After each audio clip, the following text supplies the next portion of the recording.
পোনপ্ৰথমে সমূহ অসমবাসীক অসমৰ চাহ জনগোষ্ঠীৰ আদিবাসী ৰাইজৰ কৃষিভিত্তিক উৎসৱ তথা চাহ জনগোষ্ঠীৰ আদিবাসী ৰাইজৰ অন্যতম প্ৰধান জাতীয় উৎসৱ কৰম পৰৱৰ শুভেচ্ছা জ্ঞাপন কৰিছোঁ।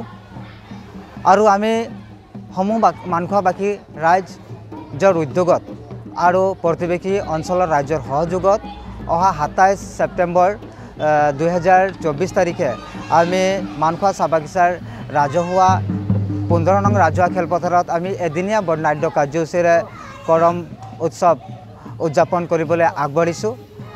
আৰু এই কৰম উৎসৱৰ প্ৰধান কাৰ্যসূচী বালি উঠোৱা আৰু জাৱা জাগৰণ। আজি আমি টিপুক নদীত আমি বালি উঠোৱাবলৈ আহিছোঁ।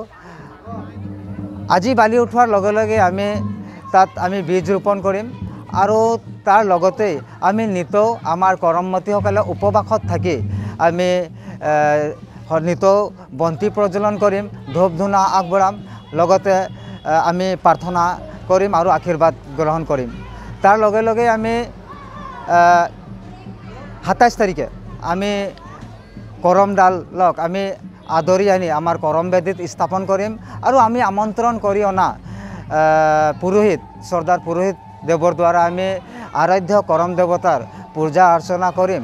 তাৰ লগতেই পূজা অৰ্চনা কৰাৰ পিছত আমি সকলোৱে মিলিজুলি উৰে নিশা কৰম জাগৰণ অৰ্থাৎ আখৰা নৃত্য আমি কৰিম। গতিকে উক্ত দিনা আমাৰ আখৰাস্থলীত বহুকেইগৰাকী আমি গণ্যমান্য ব্যক্তিসকলক লগতে দল সংগঠনৰ বিষয়ববীয়াসকলক আমি আমন্ত্ৰণ কৰিছোঁ।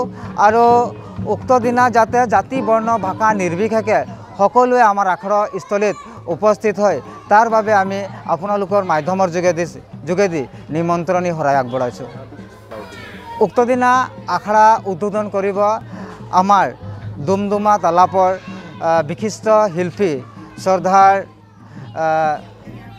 চাহুদেৱ অচিত চাহুদেৱ আখৰা উদ্বোধন কৰিব।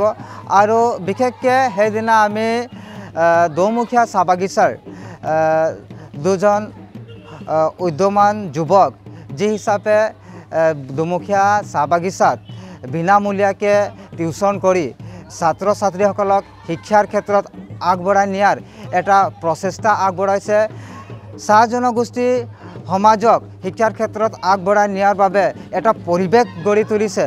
গতিকে সেই ছাত্ৰ দুজনক আমি এই যুৱক দুজনক আমি আখৰাস্থলীত সম্বৰ্ধনা দিয়াৰ এটা ব্যৱস্থা কৰিছোঁ।